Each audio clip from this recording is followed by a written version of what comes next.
Ricardo Bicudo, que vai falar sobre escala espírita. Bem-vindo. Está funcionando? Envolvê-lo também com as nossas melhores vibrações. Está funcionando. Boa noite, meus amigos, minhas amigas. Boa noite, Ricardo. Vamos estudar um pouco mais de doutrina espírita. Eu fiz uma preparação sobre o tema que está programado para hoje, que é a escala espírita. A escala espírita vai da questão 100 para a questão 113 e é um texto de Kardec, não é um texto dos espíritos. Mas ainda assim Kardec coloca que aquela classificação que ele faz dos espíritos é a classificação com a qual os espíritos que ditaram a doutrina espírita concordam. Mas Kardec, logo na questão 100, que é uma questão introdutória, ele coloca as restrições a respeito desse sistema de classificação de espírito, porque ele é apenas uma orientação e estudando esse sistema a gente percebe que ele é, vamos dizer assim, ele é representativo da nossa condição, da condição humana nesse período em que nós estamos. Porque ele divide a escala espírita em três. A terceira, espíritos imperfeitos. A segunda, espíritos bons. E a primeira, espíritos puros. É fácil de perceber, primeiro pela própria explicação de Kardec na introdução, que é a questão 100, que essa classificação realmente ela deve ser entendida, e ele faz até uma analogia com relação à idade do homem, onde a gente também classifica a idade do homem em infância, juventude, fase madura, fase de velhice e essa seria a última. Em que ele coloca que existe uma dificuldade de você demarcar aonde termina uma e começa a outra. De uma forma, vamos dizer assim, na classificação que possamos fazer dos espíritos, também a gente enfrenta essa dificuldade de definir exatamente aonde você deixa de ser imperfeito e começa a ser considerado um espírito bom. Não é bem assim, mas é uma orientação muito útil para a gente. Porque a gente, estudando a escala espírita, a gente tem uma perspectiva a respeito do nosso futuro e um diagnóstico do nosso presente.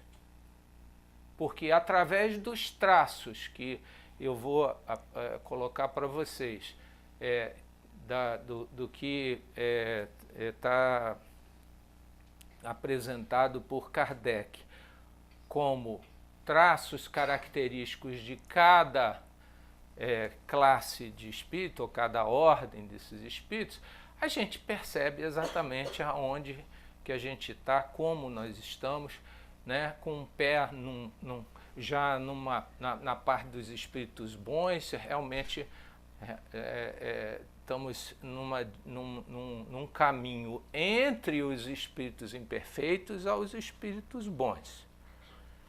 Realmente, os traços dos espíritos puros a gente percebe que a gente pode se enxergar, a gente vai precisar de uma luneta muito potente para a gente perceber em nós algum traço dos espíritos puros. O segundo comentário que eu queria fazer, isso não está no texto de Kardec, mas a gente deduz através do estudo da doutrina espírita que essa classificação é uma classificação que não pode ser identificada com a criação. Porque é muito claro para nós, estudando a doutrina espírita, estudando até a própria história da humanidade, a história da humanidade terrena, a gente percebe que existem traços nossos que são traços adotados por nós e que não necessariamente são traços oriundos da nossa criação. Deus nos criou por amor, fala o espírito, fala o autor espírita Leon Denis, para amarmos. Então Deus cria o potencial de virtudes, como diz a questão 115, né, para que nós nos aproximemos dele. Então o que Deus cria em nós são sementes de virtudes a sermos desenvolvidas, mas permite a imperfeição. No processo de criação, o livre-arbítrio é fundamental no desenvolvimento do espírito. Ele precisa do livre-arbítrio.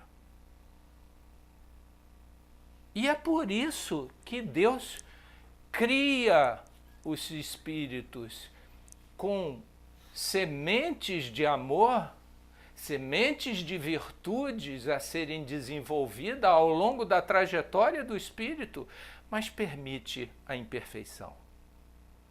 Cria o amor, mas permite o egoísmo. Cria a humildade, mas permite o orgulho. Porque é um trabalho a ser feito pelo Espírito em sua trajetória, o aprendizado de que só o amor vale a pena. Só a humildade, ela traz um bom nível, um nível excelente de relacionamento conosco mesmo, com os outros, com a vida.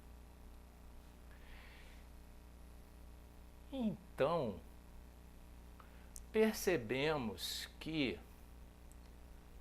a classe com a qual nós mais nos identificamos, que é a classe dos espíritos imperfeitos, não é criação divina, é nossa própria criação. Isso fica claro na doutrina espírita. Santo Agostinho fala disso claramente naquele Há Muitas Moradas, no capítulo, na página que ele tem no Há Muitas Moradas no Reino de Meu Pai, do Evangelho segundo o Espiritismo, quando ele diz que a terra é local de exílio a espíritos rebeldes à lei de Deus.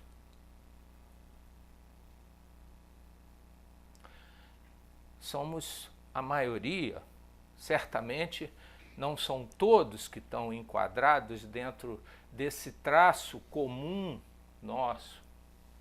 O que são espíritos rebeldes à lei de Deus? São aqueles que, pelo uso do seu livre-arbítrio, nós podemos fazer até uma extravagância, extrapolando a uma interpretação bíblica a respeito da queda do homem.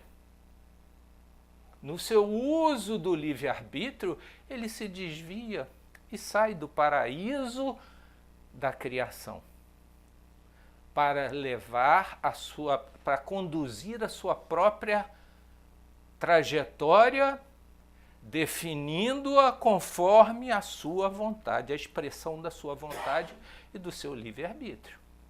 Isso também está colocado pelos Espíritos na questão 609 do Livro dos Espíritos.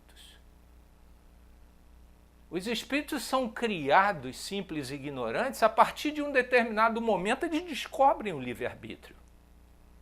Eles descobrem a vontade de levar e definir a sua vida conforme a sua vontade. E aí, Deus permite. Então Deus cria o homem simples e ignorante, mas não imperfeito. Destinado à perfeição, mas permite a imperfeição.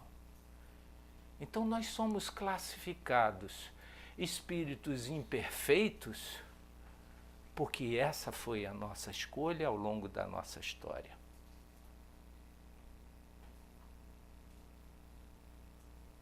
Nós optamos pelo orgulho, pelo preconceito, pela vaidade, faz parte da nossa experiência. A experiência da vida espiritual é muito rica quando olhamos para trás e percebemos a longa história de automatismo que construímos, automatismo fisiológico, psíquico, que a gente veio construindo desde que o planeta começou a ser começou a criar um ambiente físio-psíquico no processo criador para encarnação de espíritos mais evoluídos.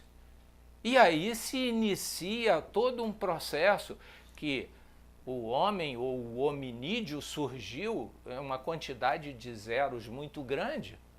A gente tem aí um registro da ciência de que é da faixa de 8 a 10 milhões de anos atrás o primeiro ou os primeiros hominídeos, e aí a gente volta para a ressalva de Kardec a respeito dessas transições. Então, quando ocorre, ele passa por um processo longo, ao longo de todos os milênios, são muitos milênios, até ele chegar numa condição em que a sua inteligência está mais desperta e se pode dizer, se caracterizar esse hominídeo como um Homo sapiens há 300 mil anos, na faixa de 300 mil anos atrás. Mais ou menos 100 mil anos, entre 200 a 400 mil anos atrás. E só perto, já perto de nós, há torno de 60 mil anos, mais ou menos 10 mil anos, falam os cientistas, o Homo sapiens sapiens, quer dizer, é aquele que não usa só a inteligência do ponto de vista do instinto, mas ele já inicia rudimentos do raciocínio. E só há 2000 anos o Cristo chegou com sua mensagem. E só há 150 anos vem essa mensagem fantástica, libertadora do Espiritismo, abrindo o horizonte espiritual para o hominídeo de 10 milhões de anos atrás. Mas nessa história, nós entramos nela, não sei em que época, não sei nem se começamos aqui nesse planeta ou se a gente veio, porque mais próximo do Cristo, em torno de 10 mil anos antes do Cristo, iniciaram-se as primeiras civilizações com espíritos imigrados de outros orbes, que ocuparam os vales e trouxeram a ideia da agricultura, porque até então éramos ignorantes caçadores e coletores, passamos a nos agregar em coletividades, e aí desenvolvemos. Mas olha a história antiga em que nós viemos transformando nosso fisiologismo nossos corpos em corpos cada vez mais aperfeiçoados. Se olharmos a história, vemos como nós éramos grotescos, né? Há 100 mil anos atrás, e como são os corpos tão aperfeiçoados hoje. Como o psiquismo, a inteligência do homem se desenvolveu ao longo de todo a sua construção. E você percebe que há uma grande barreira nesse momento, que é a barreira que separa os espíritos imperfeitos dos bons espíritos, que é a necessidade agora de trocarmos o automatismo fisiopsíquico, já bem desenvolvido. Nossos corpos são belos, nossa inteligência é espetacular e, no entanto, nossa dificuldade moral e ética ainda é muito deficiente, né? Nós somos muito carentes da necessidade de quebrar essa barreira e nos relacionarmos melhor. Nos relacionarmos em todos os aspectos. Nos relacionarmos conosco mesmo, já numa percepção de quem somos, numa busca do conhecimento sobre a nossa origem e o nosso destino. A nossa relação com o próximo, a nossa relação com a vida, a nossa relação com aquele que nos criou. Isso chama-se moral. E passa por duas etapas. A etapa da compreensão e a etapa da conquista da atitude, da vivência daquilo que compreendemos.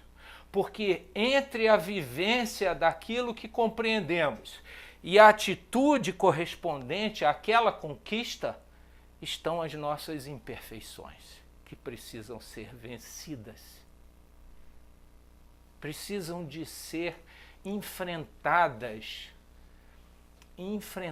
mas não numa batalha, não de uma forma assim agressiva conosco mesmo,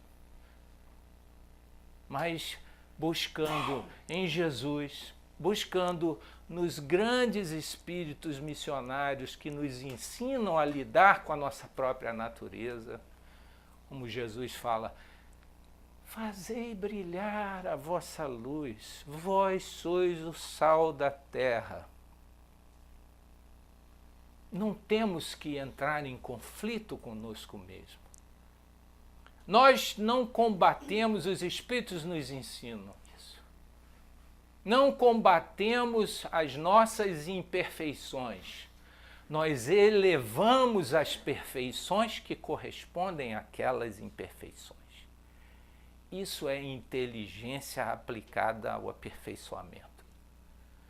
Você não se auto-martiriza porque você é inseguro, porque você tem medo. Você combate essa imperfeição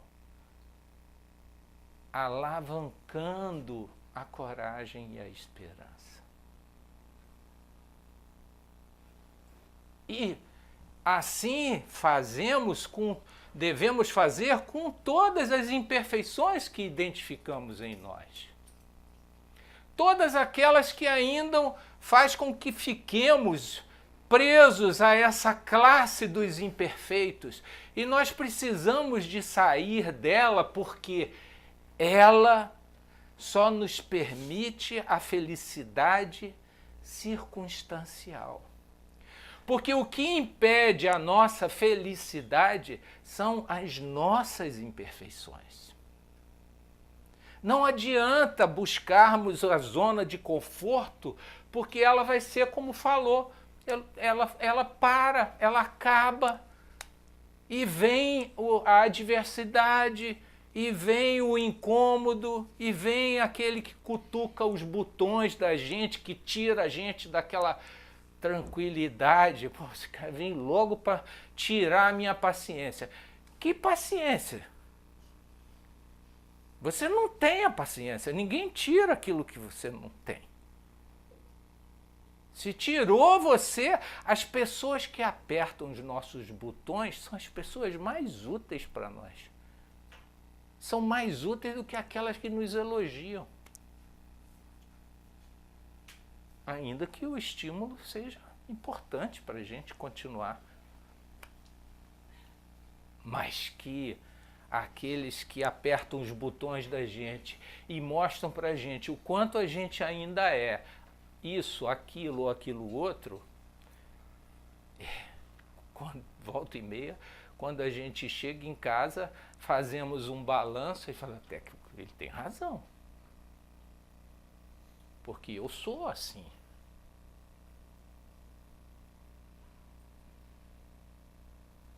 Então, essa é uma radiografia nossa.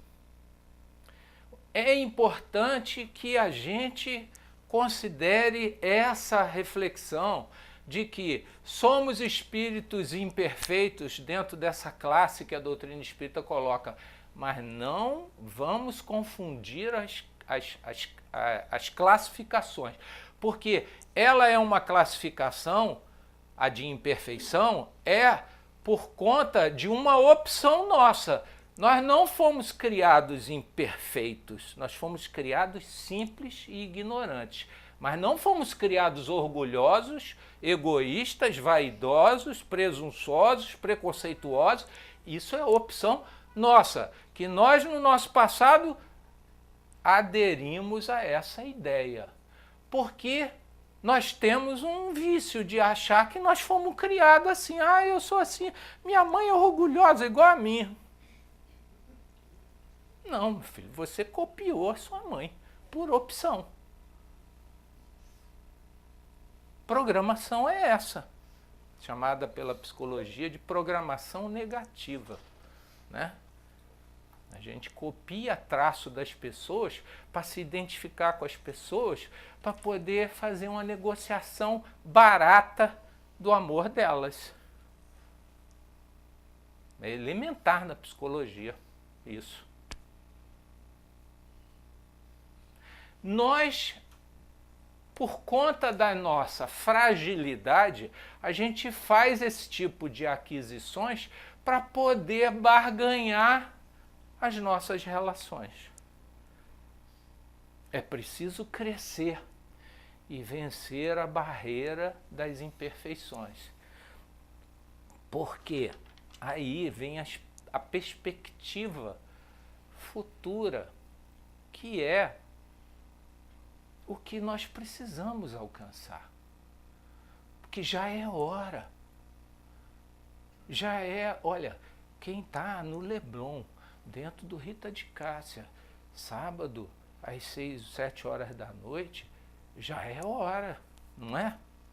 É hora.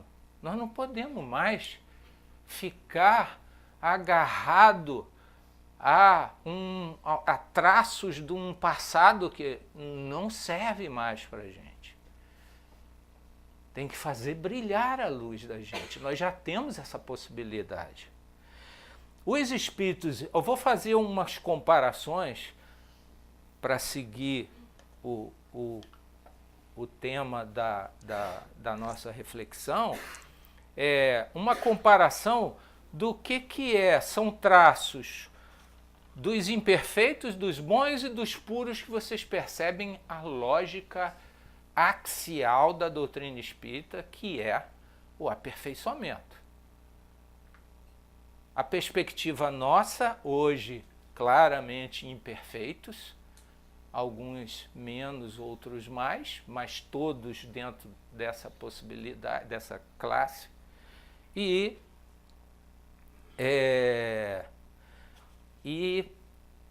a dos bons, que está imediatamente à nossa frente, e a dos puros como um norte longínquo para nós. E Kardec faz uma classificação considerando 3, 4, 5 aspectos relacionados com a influência que a matéria exerce sobre nós, com a relação nossa com a lei, ou seja, a relação nossa com o bem e com o mal. O Livro dos Espíritos define o bem como a regra do bem proceder, o do proceder de acordo com as leis naturais. E o mal, o que é o oposto. É simples assim. E a possibilidade de ser feliz, baseado exatamente na vida de relação, inclusive com Deus.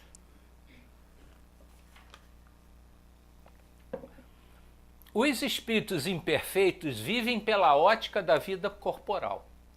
Os espíritos bons vivem pela ótica do espírito. E os espíritos puros vivem pela ótica divina. É um modo de olhar a vida. Nós costumamos falar assim, eu tenho um espírito. Não, meu amigo, você é um espírito. Isso é o espírito imperfeito.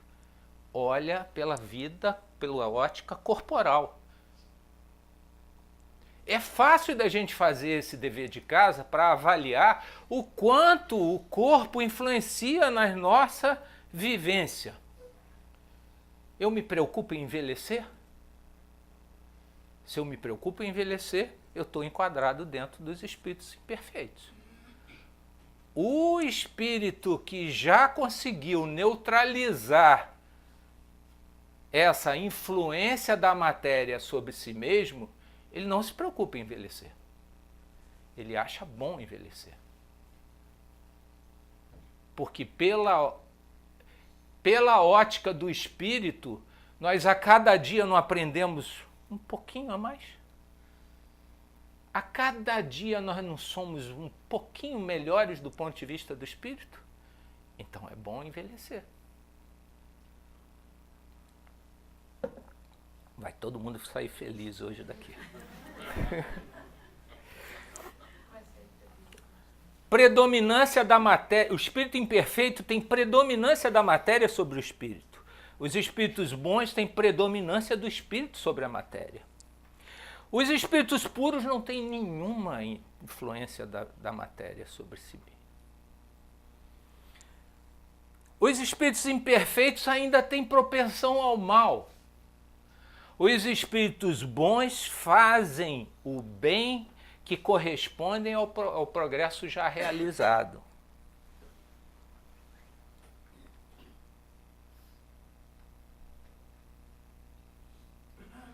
O espírito imperfeito, ele ainda é ignorante, ainda predomina o orgulho, o egoísmo e todas as paixões que são consequências das imperfeições que ele traz. O espírito bom faz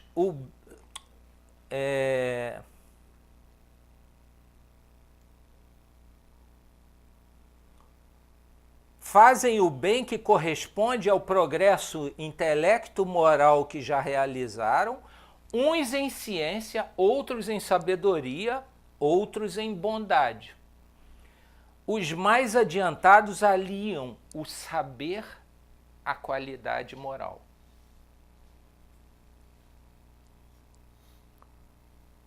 Os espíritos puros, assistir aos homens é para eles uma ocupação agradabilíssima. Fazer o bem para eles é a motivação maior que eles têm. Para os espíritos imperfeitos, a felicidade é circunstancial, é de caráter material e corpórea. Para os espíritos bons, eles são felizes pelo bem que fazem e pelo mal que impedem. E os espíritos puros, gozam de inalterável felicidade. Aí essa questão da felicidade merece um comentário, porque é muito claro essa questão da felicidade conforme os espíritos colocam aqui. A gente define felicidade quando você tem uma dor de dente, quando você adoece, você fala assim, mas eu era tão feliz sem essa dor de dente.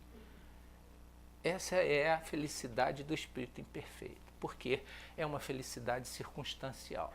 Se você está com saúde corporal, se você está confortável, se você está assim, está assado, em padrões que você define, que são geralmente padrões externos também a você, né?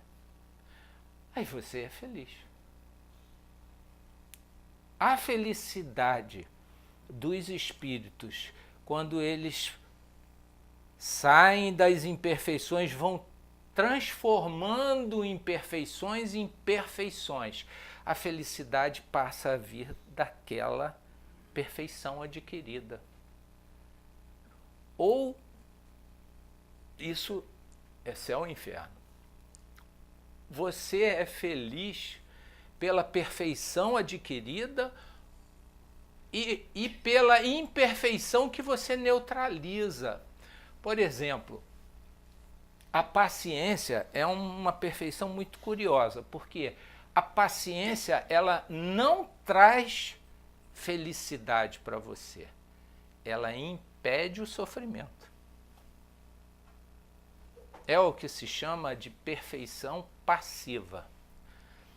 Perfeição, a paciência, ela evita que você se aborreça. Você vai tentar tirar o cara do sério, ele não sai.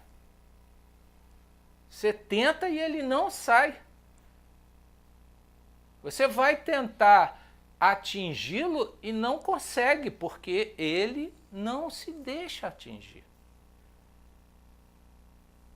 Tolerância, paciência, indulgência não são virtudes ativas, são passivas, porque elas não trazem a felicidade, elas evitam o sofrimento. Diferente da bondade, da amorosidade, da caridade, que são virtudes ativas. Elas fazem você feliz. Você descobre isso quando você faz o exercício de ajudar alguém, você percebe o que é que vai ser o seu futuro. São felizes por assistir aos homens nas suas necessidades. A gente, quando ajuda alguém numa dificuldade, o íntimo da gente parece que toca um sino. Assim, tim, como quem diz, é isso. É isso que vai te fazer feliz. O que ajuda a gente a fazer esse caminho? São traços que a gente ainda precisa de vencer nessa classe em que estamos dos espíritos imperfeitos, que é nós temos a intuição de Deus, mas não o compreendemos ainda. Esse é uma característica nossa que a gente precisa de investir nela, porque ela vai fazer toda a diferença nessa trajetória nossa. Não basta ter a intuição, porque a intuição ela traz a esperança, mas traz uma esperança, a esperança tem um problema com a esperança é fantástica, é ótima, eu não vivo sem a esperança. Por quê? Porque a gente não compreende tudo. Então você precisa de ter esperança. Você precisa de ser otimista. E só é otimista quem tem esperança. Mas ela, pela própria condição a natureza nossa, junto com a esperança, vem o medo. Faz parte. É como se fossem gêmeos siameses. A esperança, ela traz a incerteza a respeito dela, porque você tem só a intuição. Então eu tenho esperança, acho que Deus vai me ajudar e coisa e tal. Essa é a nossa condição humana imperfeita ainda. A gente tem que ter a fé. Com relação a Deus, nós não podemos ter esperança com relação a Deus. Nós temos que ter esperança com relação às nossas interpretações sobre a ação de Deus em nossas vidas. Aí a esperança é, será que Deus vai me liberar dessa? Ou eu vou ter que encarar mesmo? Porque a gente não sabe, mas Deus faz o que é o melhor para a gente. E a gente quer outra coisa, porque a gente quer o conforto, a gente quer a maravilha. Mas Deus é o educador por excelência, nos dá a adversidade, nos traz a enfermidade, nos traz o freio de mão puxado, não vai por aí, você quer ir para lá, mas ele às vezes te desvia do caminho, porque é o educador por excelência, é ele que nos educa a cada momento, a cada etapa na nossa trajetória. E o que nós precisamos é não ter esperança em Deus, é ter fé, certeza. A esperança traz junto a incerteza. Você não tem certeza. Por isso é a esperança. A fé é a esperança levada ao nível da certeza. Os bons... É 7,50, né? Os bons espíritos, eles já compreendem a Deus e já alcançam um nível de felicidade daqueles que já, pelo bem que fazem. E a compreensão de Deus, ela é uma conquista para nós, é a conquista da hora para a gente. A gente deveria de falar mais sobre Deus, a gente deveria de discutir mais, falar das nossas experiências, por que Deus está fazendo isso comigo, o que você acha e coisa e tal. Qual é a lógica, né? Eu te garanto que é uma lógica mais fácil que a lógica dos advogados. Os advogados têm uma lógica complicada que eu não consigo alcançar. A de Deus é mais fácil.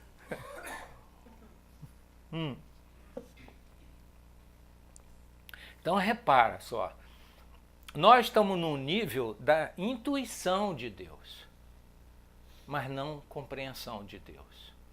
Quando alcançarmos essa compreensão, nós vamos mudar muita coisa na nossa vida. E aí, muitas imperfeições vão ficar para trás, porque elas vão ficar desnecessárias para esse modelo mental nosso de vida. Precisa ser mudada pela compreensão de Deus. E o espírito puro, aquele que está lá na frente, eles têm identidade com Deus. Eles realizam, Jesus, eu e o Pai somos um. A nossa perspectiva futura não é compreender só a Deus, quer dizer, de um futuro próximo é compreender a Deus. Mas num futuro distante, nós vamos fazer parte da família de Jesus. Quando ele está com os seus discípulos e entra alguém e fala assim, Senhor, mestre, aí fora está sua mãe e seus irmãos. E ele fala, quem é minha mãe e quem são meus irmãos? Ninguém responde, né? E aí Jesus fala, minha mãe e meus irmãos são aqueles que fazem a vontade do meu Pai. E a família de Jesus? A dos espíritos puros, aqueles que fazem a vontade, têm uma identidade com Deus, estão num nível de compreensão de si mesmo como criaturas e fecham o ciclo da sua trajetória, reencontrando e se identificando com o Criador. Voltam, foram criados simples e ignorantes e fazem um ciclo longo que começou lá há 10 milhões de anos atrás. Fazem um ciclo longo e voltam à simplicidade original e à ignorância daquele que, diante da identificação com Deus, percebe que nada sabe, nada deve fazer por si. Deve ser a expressão que Jesus trouxe para nós de superioridade espiritual. Eu nada falo de mim mesmo, tudo que eu falo aprendi com meu Pai. Fica um paradoxo isso para a gente, mas a gente precisa de desenvolver os recursos que a gente tem para entender a nossa relação com Deus como sendo o eixo principal desse novo passo que a gente precisa de dar para alcançar o degrau que está à frente da gente e seguir na famosa escada de Jacó ao nosso rumo, que é todas essas características de felicidade e de relação com Deus. Obrigado pela possibilidade de dividir com vocês